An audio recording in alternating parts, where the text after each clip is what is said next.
Hello, History 8. I'm doing a little different scenery today. I'm going to be outside just because it's so nice out. This is the video for Monday, April 6th, kind of the end of the chapter. So just so you know, tomorrow is a little different. You actually won't have a video for me. I know you're really bummed about that, but you are going to do a test. It's going to be different, obviously, from your regular test. What you're going to do is on page 339, which you'll get an email tomorrow reminding you of this, is you're going to do questions 1 through 5 on the making connections at the end of the chapter. So make sure you do them in full sentences because that'll be your test for this chapter. It's just too hard when we can't do like study groups and play a game and stuff, a review game. So we're just going to leave it at that. So hopefully there's not anything too loud. I do live by train tracks so far. The trains have been pretty good, that I haven't had to worry too much about the trains coming by. So yeah, I'm just sitting outside. It's nice. Getting a little vitamin D. Hopefully you guys are able to go outside some and just enjoy. The outside is supposed to be really nice this week. Maybe do your homework outside. Set up a chair. I have a chair and I have some stairs, and they just seem to be perfect height that I can get work done, and yeah, sit outside. So okay, so we've been talking about industrialism. We're going to kind of get to the end of this chapter, and then next week we'll be starting, what are we starting next week? The Last Frontier, which is kind of like the end of the land rushes and that kind of thing. So this chapter we've kind of been talking about just changes, and we're going to kind of continue talking about that a little bit today, and just how business worked and how business changed. So first of all, American life changed so much. First, the population and trade increased greatly. We were able to trade all around the world with all different kinds of products. Also, our population in cities grew, first of all, because we had so many immigrants coming over, but also because we had people who used to farm and would use their whole family to farm. They no longer need as many farmers. Farmers can now buy up more land because of the machines that are being used. I'm going to pause for a second. So because of the machines that were being used, you didn't need as many farmers. Farmers could buy up more land, so the other farmers would move to cities. The other thing is that it just kind of showed the problems that we had going on in cities. We weren't quite prepared for it.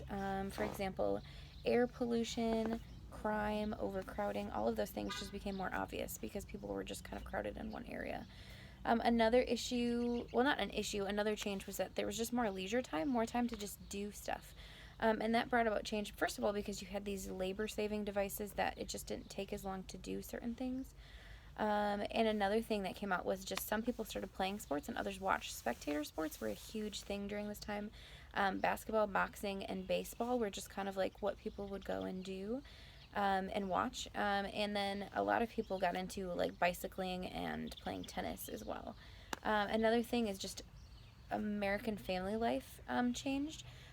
Before the Civil War, a lot of women still worked at home, but just things become easier, and so women no longer are needed to spend, all day at home doing all of the chores. Things get done faster, and so they can also go outside of the home and work as well. And so after the Civil War, well, through the Civil War, women do start working, but then after the Civil War and on, it continues to grow. Now, the big thing that's different in the United States is that we've had a focus on capitalism, and capitalism is just where you are free to invest in a company and make profits, or obviously lose money if you invest in a company, and that's something different. It was just kind of there are other countries who had it, but that was what we were really focused on, and we. Businesses are owned by private citizens. The government does not own them. They're not involved in them. Even today, like, you can go and invest in a company or start a company. If you lose out for your company, that's your problem. And that's kind of how it works. So there's a risk involved. And that's true. Like, poor products obviously don't work and drive customers away. And the other thing is you have competition among business owners. Think if you had like one cell phone company, they could charge whatever they want for your cell phone service. And so that would just mean that it's so much more expensive. Sorry about the dogs. Hopefully I think you can still hear me though. The only thing though is that some people would use labor and investments for good, but other people obviously treated people unjustly and just did not do the right thing. And so that obviously caused some challenges. People were learning how to use their wealth for the first time, and people were just struggling with how do they keep these great benefits of capitalism without all of the negatives that can come with that freedom. And so, we talked about how some industries were great and the people were treated well, but you also had those companies where it was all about the profit, not about the people. And so owners became millionaires while sometimes their workers were treated horribly. There was a philosophy that came out that was really bad. It was, I would say good and bad, and a lot of people use Charles Darwin's theory of evolution to defend that people can pile up by wealth by any means they want. So it was kind of like a whatever it takes to get wealthy, which is obviously not a good thing, because that meant that sometimes workers weren't being treated well and machines weren't safe. And they also believed in what's called social Darwinism, and it's kind of like survival of the fittest. The strongest company will win in the end, and that's kind of a natural thing that happens, but it doesn't mean those companies should go and do either illegal things or things that are wrong or kind of sketchy things in order to win and be the best business. And so that was kind of a thing. They showed little mercy. They didn't allow for human weakness. And so obviously that caused some problems, and it didn't matter if they hurt other people or other businesses, as long as they were on top and they had the most money. And closely tied to capitalism was this belief of laissez-faire, which is that the government stays out of it. The government does not interfere with business, and that's something that has been debated for years and years and years. That's still something today that is debated. Even right now, the government is trying to help companies, especially independent companies, the small ones that are closed right now because of the whole corona situation. The government has stepped in to try to help them, and other people are like, well, it's not up to the government. If the business falls, the business falls. And so there's this, it's just this, how much is too much help? What's the right thing to do to help people? And so there's a balance that they're trying to figure out. And there are people who are like, well, we don't want the government involved. But then if somebody is breaking a rule or they think is overstepping the line, then they're like, well, we need the government to step in. So it's a weird balance that, they've struggled to find for a long time. Another thing that came out during this time was department stores, which it's kind of funny because right now department stores seem to be the ones kind of falling apart and dying. Unfortunately, like JCPenney's and those kind of stores, Macy's, a lot of those. And so that was the transformation of shopping. And it was just department stores started. They offered kind of everything from practical to luxurious goods, and it was just under one roof. So it was simple. You could go into this and just kind of find what you're looking for. And to lure customers inside, they had these fancy displays of merchandise in their windows. There are still some in New York City that have these fancy displays in their windows at Christmas time especially. And it's just kind of a part of their way of life, especially back then, though. Marshall Field of Chicago was one of the giants in the industry, and his customers were treated like royalty, no matter how much money they had. Doormen would greet customers as they went in, and hundreds of other workers were available to wait on them, answer their questions. They had a tea room where you could go and have a luncheon when you got tired when you were shopping. They had company wagons that would deliver purchases to you, and any unsatisfactory items could be returned. Obviously, with these enticements, it's no wonder that people wanted to buy from them because, it just seemed like a great idea. John Wanamaker opened a store in Philadelphia, and like Field, he introduced many customer-friendly features, including a huge pipe organ, and musicians would give free concerts during and after regular business hours. He also was a pioneer in the Sunday school movement in Philadelphia, and he applied many Christian principles to his business operations. Another prominent department store pioneer was J.C. Penney, and he introduced a one-price policy. There was no haggling.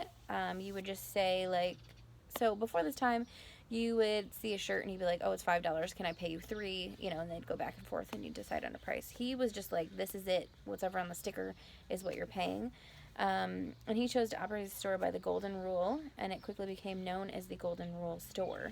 That, the customer is always right. And a customer could just return something if they were dissatisfied. And so he was very much into customer satisfaction and really tried to make the customer happy. So I just think it's interesting to kind of look into, what kind of things they had that were new. And one of those big ones was department stores. And I thought I had a picture of it, and I don't, which is unfortunate. So we kind of talked about laissez-faire, where the government's trying to decide what to do. A lot of people, though, in the United States were not agreeing with practices of businesses because they believed in equality and justice. So they thought the federal government needed to regulate certain businesses, and the government does end up regulating some of them. One of them that was a big one had to do with shipping. There was competition among railroads because we talked about how many railroads were going. Well, you got to choose which one you used for your shipping. And so the big thing is many people depend on the railroads, and some of them are just these small farmers that don't have a lot of money. And so states set up commissions to regulate the rates railroads could charge because there were issues with, for some reason, well, I know what the reason is, which I'll tell you, but, if you had a longer train route, they actually would a lot of times give you a deal because there was more competition. So you chose them because there's more of a competition. If it's just a local thing, you're sending it just, one state over or something, they would actually charge you more because there was less competition. And the other thing is sometimes they would charge those big companies less money because they were shipping so much, and a lot of people didn't think that was fair because, you've got these little farmers who are trying to ship out, and they don't have a ton of extra money, and so for companies to take advantage of that was not great.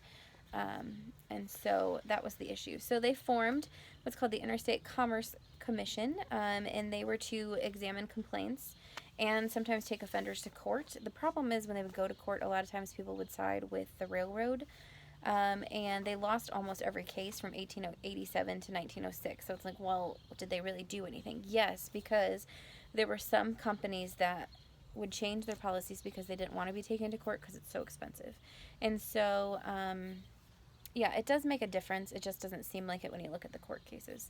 Then we have the Sherman Antitrust Act of 1890. A lot of people were suspicious of trusts where,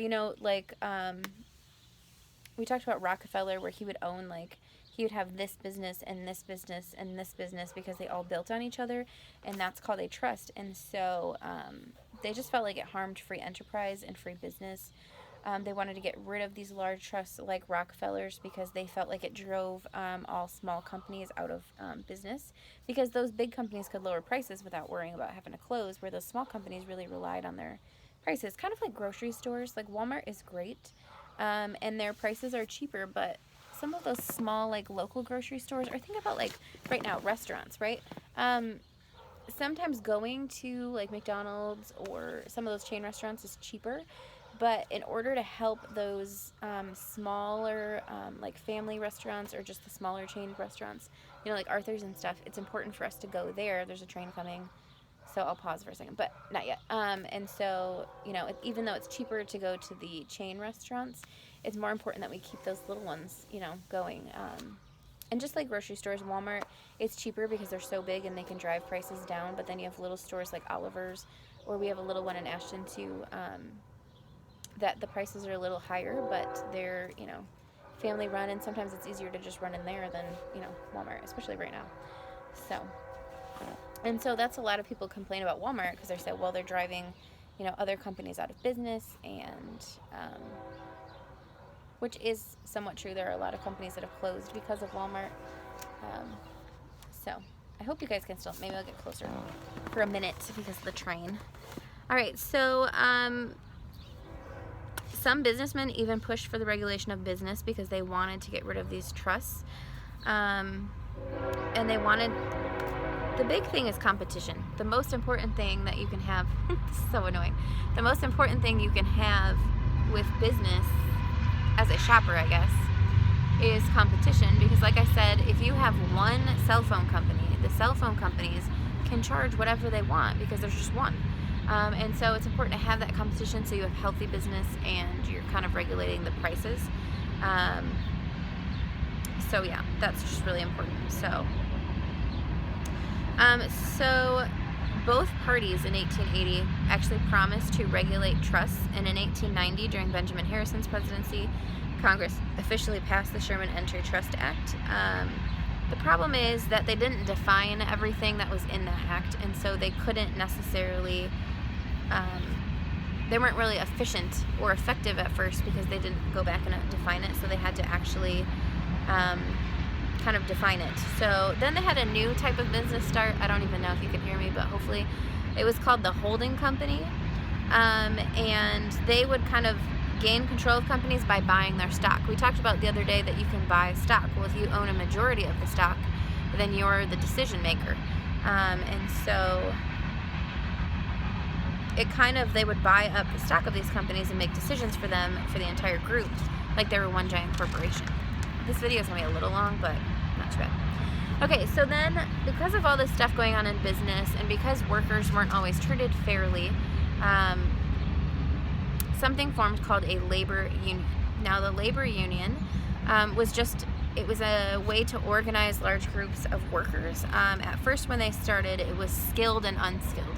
So like a cobbler who makes shoes, he would be known as a skilled worker. A person who just like, they have the same job every day, they put like one item on this, whatever they're making, like a car, you add one tire, you're an unskilled worker. You don't have to go to school, you don't have to be apprenticed for that. And so at first it was under the Knights of Labor, and the guy in charge was Uriah Stevens, and his goal was to form one big union for all workers. Didn't matter skilled, unskilled women or men. He wanted equal pay, an 8-hour workday, safety features, and compensation if you were injured while working. They did oppose strikes and believe the union should not take sides politically. And the membership went up. It was even at 700,000 at one point. But 1886 was a bad year for unions in Chicago. There were 80,000 workers. They were mostly part of this group. They went on strike to get an 8-hour workday, and the police went to break things up, and things got out of hand, and several workers were killed by police. Later, there were some anarchists. This is where problems would come because they weren't even part of this company. They would come and just, they don't agree with government. They don't want government. They want chaos, and so they came and caused more problems. We don't know who. Someone threw a bomb into the crowd, and it killed a policeman and 6 spectators, and a riot occurred, and more people were killed. This is called the Haymarket Square riot. It's in Chicago. I sent a video attachment too that you can watch about it. And so after this, membership in that group really declined. In 4 years, they went from 700,000 to 100,000 people. So you can just kind of see the effect. Then another union started, the AFL, the American